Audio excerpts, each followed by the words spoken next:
कहीं जा रही हो क्या नीतू बेटा?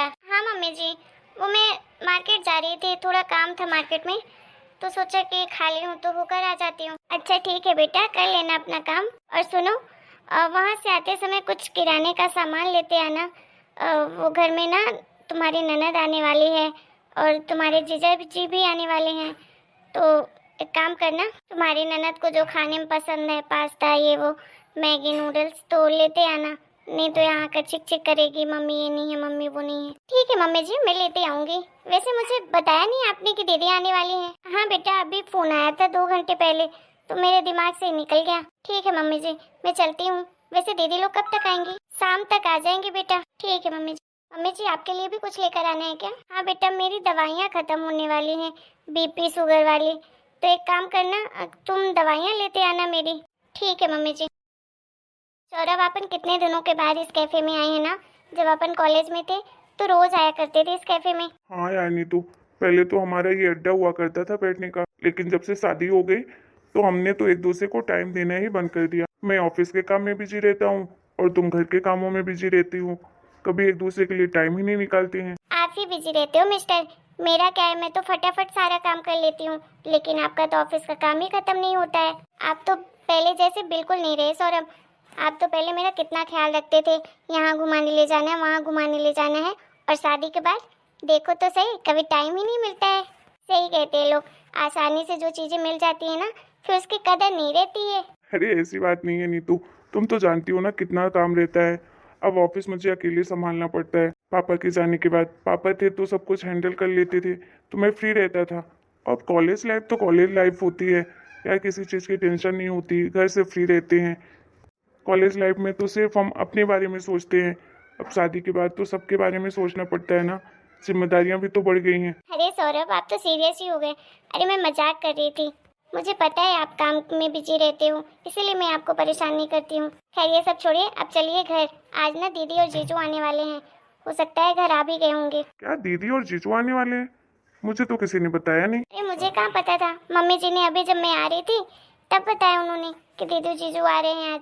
चलो ठीक है फिर। मैं तो सोच रहा था कि अपन कहीं इस संडे घूमने चलेंगे, तो अब तो दीदी जीजू ही आ रहे हैं तो टाइम ही नहीं मिलेगा। एक काम करता हूँ, जब दीदी जीजू चले जाएंगे ना, उसके बाद पक्का मैं तुम्हें कहीं लेकर चलूंगा। मैं तुमसे प्रॉमिस करता हूँ ना, हर हफ्ते एक दिन हम कहीं बाहर घूमने चलेंगे, ठीक है? अरे काम तो चलता रहेगा, लेकिन तुम्हारे लिए भी टाइम निकालना जरूरी है ना। अरे हाँ बब्बा, समझती हूँ, मुझे आपसे कोई शिकायत नहीं है। हमने कॉलेज लाइफ में खूब घूमा फिरा है, अब इतनी जरूरत नहीं है घूमने फिरने की। अब घर भी चलिए, नहीं तो जानते हैं दीदी को फिर। हाँ हाँ चलता हूँ, चलो। अरे मैं अपना पर्स तो ले लूँ, चलिए। अरे बेटा, आ गए तुम दोनों, ले आए सारा सामान? हाँ मम्मी, सारा सामान ले आया हूँ। अरे दीदी जीजू आ गए आप लोग? आ तो गए हैं हम लोग, तुम लोगों का ही अता पता नहीं है। आजकल बहुत घूमने लगे हो तुम दोनों। क्यों भाभी जी, घर में मन नहीं लगता क्या? पहले भी भैया को आप अपने इशारों में नचाती थी, अब भी नचाती हैं। अरे नहीं दीदी, ऐसी कोई बात नहीं है, वो हम काम से गए थे। क्या बात है भाभी, आपको तो बड़ी हंसी आ रही है हम लोगों को देखकर। कोई जोकर देख लिया क्या आपको, इतनी हंसी आ रही है? या मैंने कोई जोक मार दिया जिसे सुनकर आप इतना हंस रही हैं? अरे नहीं दीदी, ऐसी कोई बात नहीं। अरे क्या हुआ नीतू, तुम हंस क्यों रही हो इतना? अरे क्या बताऊँ, मैं तो हंसी कंट्रोल नहीं हो रही है। जीजा जी के कपड़े तो देखो। अरे क्या हुआ बहू, तुम्हारी तो हंसी कंट्रोल नहीं हो रही है, इतनी हंसी क्यों आ रही है? तुम्हारी ननद और जीजा जी आए हैं तो कुछ ज्यादा ही खुशी हो रही है क्या तुम्हें? अरे नहीं मम्मी, ये ना जीजा जी को देखकर हंस रही है, इसकी हंसी कंट्रोल नहीं हो रही है। अरे दामाद जी को? हाँ, दामाद जी के कपड़े तो आज बहुत अजीब पहन के आए हैं, ऐसे लग रहे हैं कोई गुंडा मवाली है। अरे भाभी जी, ये तो नया फैशन है, आजकल लोग ऐसे ही कपड़े पहनते हैं। अब मुंबई जैसे शहर में रहता हूँ तो थोड़ा स्टाइलिश तो बनना पड़ेगा, है कि नहीं? हाँ जीजा जी, आप सच में बहुत स्मार्ट लग रहे हैं। वो मैंने फर्स्ट टाइम देखा ना, इसलिए मुझे हंसी आ रही थी। आप तो बहुत कूल लग रहे हो। बस करो भाभी, मेरे पति का मजाक उड़ाने की जरूरत नहीं है। अपने आप को बहुत स्टाइलिश समझती हो, मेरे पति का मजाक उड़ा रही हो, वो भी मेरे सामने। जरा तो शर्म करो, आपके घर में कोई मेहमान आता है तो आप उसका इसी तरह से मजाक उड़ाती हो। सॉरी दीदी, आपको बुरा लगा तो, लेकिन मैं मजाक नहीं उड़ा रही थी, मेरा मजाक उड़ाने का मतलब नहीं था। सब जानती हूँ आपको, आप अपने आप को किसी हीरोइन से कम थोड़ी ना समझती हो। आपको क्या पता आजकल के स्टाइल के बारे में? जब से आई हो खिकी खिकी दांत निकाले जा रही हो। अरे प्रिया बेटा तू क्यों भड़क रही है? अरे बहू का और दामाद जी का रिश्ता ही ऐसा है, हंसी मजाक वाला है। इसमें मजाक उड़ाने वाली बात कौन सी आ गई? देखो मम्मी ये सब मुझे बिल्कुल पसंद नहीं है। मेरे पति का मेरे सामने कोई मजाक उड़ाए ये मैं बर्दाश्त नहीं कर सकती हूँ। सॉरी दीदी, सॉरी जीजा जी, मेरा वो मतलब बिल्कुल भी नहीं था। दोबारा से मैं ऐसा कभी नहीं करूँगी, माफ कर दीजिए। अरे भाभी जी मुझे बिल्कुल बुरा नहीं लगा। अरे आप माफ़ी क्यों मांग रही हैं? आपने कोई गाली थोड़ी ना दी है, तारीफ ही की है। प्रिया को भी ना किस बात का बुरा लग जाए किसी को पता नहीं चलता। चुप करिए आप, किसी चीज की समझ तो है नहीं। क्यों भाभी अब खड़े खड़े मुंह ही देखती रहोगी कि चाय नाश्ते के लिए भी पूछोगी? सारे संस्कार अपने मायके में छोड़कर आई हो क्या? वो सॉरी सॉरी दीदी, आप लोग बैठिए, मैं अभी चाय नाश्ते लेकर आती हूँ। और सुनाइए जीजा जी, कैसा काम चल रहा है? अरे साले साहब एकदम फर्स्ट क्लास। आप सुनाइए आपका कारोबार कैसा चल रहा है? बस बढ़िया चल रहा है।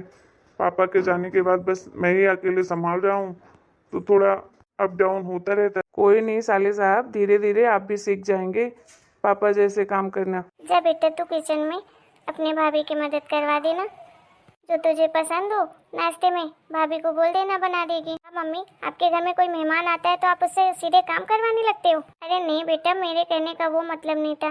मैं तो बस ये कह रही हूँ कि जो तुझे नाश्ते में खाना हो तो बोल दे, भाभी को बना देगी। साल भर में भाभी आज तक नहीं जानी कि मुझे क्या खाने में पसंद है क्या नहीं। अच्छा ठीक है, मैं ही बोल देती हूँ।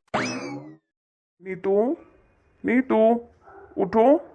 अरे नीतू आज उठना नहीं है क्या? अरे सुबह के 9 बज गए हैं, मैं तो ऑफिस के लिए भी रेडी हो गया। अरे आप तो ऑफिस के लिए रेडी हो गए? आज पता नहीं मेरी नींद क्यों नहीं खुली, पता नहीं वीकनेस बहुत लग रही है, शरीर दर्द कर रहा है और ठंड भी लग रही है। बाप रे, तुम्हें तो बहुत तेज फीवर है। लगता है इसीलिए मुझे ठंड लग रही है। चलिए मैं दवाई खा लेती हूँ। मैं आपके लिए नाश्ता तो बना दूँ। सब लोग उठ गए होंगे और मैं अभी तक सो रही हूँ। दीदी क्या सोचेंगी मेरे बारे में? अरे कुछ नहीं सोचेंगी, तुम आराम करो, तुम्हें फीवर है। एक काम करो, तुम ना दवाई खा लो और उसके बाद आराम करो। जब फीवर ठीक हो जाएगा उसके बाद नाश्ता पानी बना लेना। अरे नहीं जी, घर में मेहमान आए हैं और मैं इस तरह लेटी रहूंगी, अच्छा लगता है क्या? अरे तुम चिंता मत करो, मैं मम्मी को बोल दूंगा, मम्मी नाश्ता बना लेगी। नहीं तो दीदी को बोल देंगी, मम्मी दीदी दोनों साथ में मिलकर बना लेंगे। ये तो बेटा, तुम अभी तक आज सो रही हो? हाँ मम्मी जी, वो मेरी नींद नहीं खुली, पता ही नहीं चला टाइम का। अरे मम्मी देखो तो सही, इसको इतना तेज फीवर है, मैं बोल रहा हूँ आराम करो तो बोल रही है नहीं मुझे अभी नाश्ता बनाना है। क्या बहू को बुखार आ गया है? नीतू तुम्हारी तबीयत ठीक नहीं है? अरे नहीं नहीं बेटा, तुम आराम करो, नाश्ते की टेंशन मत लो, हम बना लेंगे नाश्ता। लो भाई देखो, शुरू हो गया भाभी जी का नाटक। देख रही हो ना मम्मी, आपकी लाडली बहू के नखरे। वाह भाभी, क्या एक्टिंग करती हो बीमार होने की। 2 दिन ननद को खाना बना के दे दिया तो बुखार आ गई। ये क्या बोल रही है तू? ऐसा नहीं बोलते हैं। तो कैसा बोलते हैं मम्मी, आप ही बता दो मुझे। अभी तक तो भाभी जी बिल्कुल ठीक थी और आज बीमार पड़ गई। मतलब 2 दिन हम लोग को खाना बना कर दे दिया तो इनकी तबीयत खराब हो गई। अरे तू क्यों बात को खींच रही है? अरे तबीयत कभी पूछ कर खराब होती है क्या? कभी भी हो जाती है किसी की भी तबीयत खराब। चल ये सब बातें छोड़, चल मेरे साथ किचन में थोड़ा हाथ बटा देना, मैं नाश्ता बना देती हूँ। बेटा भी जा रहा है ऑफिस और दामाद जी की भी सुबह से अभी कुछ नहीं खाए हैं, 9 बज गए हैं। देखो मम्मी, मुझे काम ही करना होता ना तो आपके घर ना आती, मैं अपने घर में ही काम कर लेती, समझे आप? यहाँ आकर मैं काम करूँगी, कोई मायके में आकर काम करता है? आप तो पागल हो चुकी हैं अपनी बहू के प्यार में। बेटी तो आपको दिखाई नहीं देती है। आपकी बहू आपको इतनी प्यारी है ना, तो मैं अभी चली जाती हूँ अपने घर। मैं एक गिलास पानी भी नहीं देने वाली किसी को। अरे 4 दिन के लिए यहाँ पर आ क्या गई? भाभी जी के तो नखरे शुरू हो गए, इतना ननद से प्यार करती है कि इनकी तबीयत खराब हो गई ननद को देखते ही। प्रिया बहुत बोलिया तूने, अब चुप कर।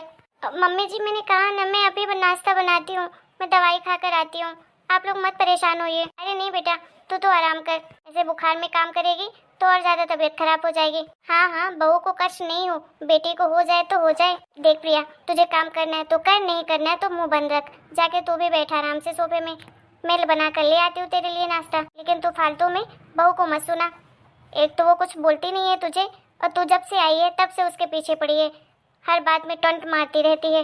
शुक्र मना तेरी भाभी इतनी अच्छी है कि उल्टा जवाब नहीं देती है। अगर कोई दूसरी भाभी होती ना किसी दूसरे की, तो सोच ले क्या क्या बोलती तुझे बदले में। बस मम्मी, आपको तो मेरे अंदर ही बुराइयां दिखती हैं, आपके बहू के अंदर नहीं। आपकी बहू एक नंबर की नौटंकी है, इसे तो किसी टीवी सीरियल में होना चाहिए। बहू का रोल बखूबी अच्छे से निभाती। एक तो मैं जिस दिन आई मेरे पति का मजाक उड़ाया, और इस घर में जैसे तो लगता है मेरी कोई इज्जत ही नहीं है। जब देखो जिसके मुंह में जो आता है वही बोल देता है। अगली बार से तो कभी आऊंगी ही नहीं यहाँ पर। सॉरी दीदी, मेरी बात का आपको बुरा लगा हो, लेकिन प्लीज ऐसा मत कहिए कि आप नहीं आएंगी। ये आपका घर है, आप जब चाहें जब आ सकते हैं। मेरी वजह से आप ऐसे उदास होकर मत जाइए यहाँ से। आप जो चाहती हैं ना भाभी, वही कर रही हूँ। आप ही चाहती है ना कि मैं कभी यहाँ पर ना आऊँ, इसीलिए मैंने ऐसा बोल दिया है। अब मैं अपने पति को लेकर आज ही यहाँ से वापस चले जाऊँगी। देख बेटा, तुझे आना है तो प्यार से रहना है तो रहो यहाँ, और नहीं रहना है तो जहाँ तुम अच्छे से रह पाओ खुशी से वहाँ रहो। अपने ससुराल में रहना है तो ससुराल में रहो, मायके में रहना है मायके में रहो, लेकिन प्यार से रहो। ऐसे ताने दे दी कर नहीं बेटा, क्योंकि मैं तो नहीं ताने सुनने वाली हूँ। अरे मम्मी, आप क्यों दीदी को खामखा डांटती हैं? आप तो दीदी की आदत जानती हैं, फिर भी बोल रही हैं ऐसा। माफ़ करिएगा दीदी, मम्मी गुस्से में आपसे ऐसे बात कर रही है। आप प्लीज़ ऐसे गुस्सा होकर मत जाइए यहाँ से। हाँ दीदी प्लीज़, आप ऐसे गुस्सा होकर मत जाइए, मैं बिल्कुल अच्छा नहीं लगेगा। इकलौती ननद हैं आप, इस घर की इकलौती बेटी हैं। अगर इस तरह से आप जाएंगी तो मैं बिल्कुल अच्छा नहीं लगेगा। अगर दीदी आपका भी है, इसमें बराबर हक है आपका। आप जब चाहें जितने दिन चाहे उतने दिन यहाँ रह सकती हैं। और मुझसे जो भी गलती हुई है उसके लिए मैं माफ़ी मांगती हूँ। दोबारा मैं हर बात का ध्यान रखूँगी कि आपको मेरी वजह से किसी बात की ठेस ना पहुँचे। देख, ऐसे हैं तेरे भैया भाभी, कोई गलती नहीं है इनकी, फिर भी तुझसे माफ़ी मांग रहे हैं। और जो तू है, जो बात बात पर उन्हें सुनाती रहती है, कदर कर इनकी। दूसरे घर में होती ना तो चली भी जाती ना, किसी को कोई फर्क नहीं पड़ता। हाँ नहीं तो, अरे बेटा मैं प्यार से समझा चुकी, हर तरह से तुझे समझा चुकी, लेकिन तेरी आदत सुधरती ही नहीं है। इतना कुछ इनके बारे में तू अनाप शनाप बोलती रहती है, फिर भी ये कभी तुझे कुछ नहीं कहते हैं, हमेशा प्यार से ही बात करते हैं। देख बेटा, रिश्ते बहुत नाजुक होते हैं, इंसान कब तक एक तरफा निभाएगा। अगर तू जब तक नहीं चाहेगी तब तक ये लोग भी अकेले कैसे रिश्ते को चला पाएंगे। तुझे भी अपनी तरफ से कोशिश करनी पड़ेगी ना, तभी तुम लोगों का रिश्ता चल पाएगा। ऐसे कब तक तू बचपना करती रहेगी? अब तू बड़ी हो गई है, तुझे अपने रिश्ते संभालने पड़ेंगे। अगर रिश्तों में एक बार खटास आ जाए ना तो फिर रिश्ते कभी भी नहीं जुड़ते हैं। इसलिए बेटा, अगर तेरे पास इतने प्यारे रिश्ते हैं तो उसे निभा बेटा। मेरे जाने के बाद तुझे भैया भाभी से ही रिश्ता रखना है, उन्हीं से तेरा मायका बनेगा। सॉरी भैया भाभी, मुझे माफ़ कर दीजिएगा छोटी बहन समझकर। आप तो जानते हैं मैं मुंहफट हूँ, जो मुंह में आता है बोल देती हूँ, लेकिन अब दोबारा से ध्यान रखूंगी। और मेरी बात से जो भी आपके दिल को ठेस पहुँची हो प्लीज़ माफ़ कर दीजिएगा। अरे कोई बात नहीं प्रिया, मैं तो जानता हूँ तुम्हारी आदत बचपन से ऐसी है, मुझे कभी बुरा नहीं लगता तुम्हारी बात। हाँ दीदी, मुझे भी कभी आपकी बातों का बुरा नहीं लगता है। आप तो मेरी छोटी बहन जैसी हैं, आप जो चाहें वो बोल सकती हैं। बहन भाइयों में, बहन बहन में थोड़े बहुत तो लड़ाई झगड़े चलते रहते हैं, ये रिश्ता ही ऐसा होता है, खट्टा मीठा। चलो मम्मी किचन में हम दोनों मिलकर नाश्ता बनाते हैं। चलो बेटा। सूजी, सूजी तो आ चुकी है। आप लोगों को आज का हमारा ये वीडियो कैसा लगा कमेंट करके जरूर बताइएगा। वीडियो पसंद आया हो तो वीडियो को लाइक करना, शेयर करना और चैनल को सब्सक्राइब करना तो बिल्कुल मत भूलिएगा।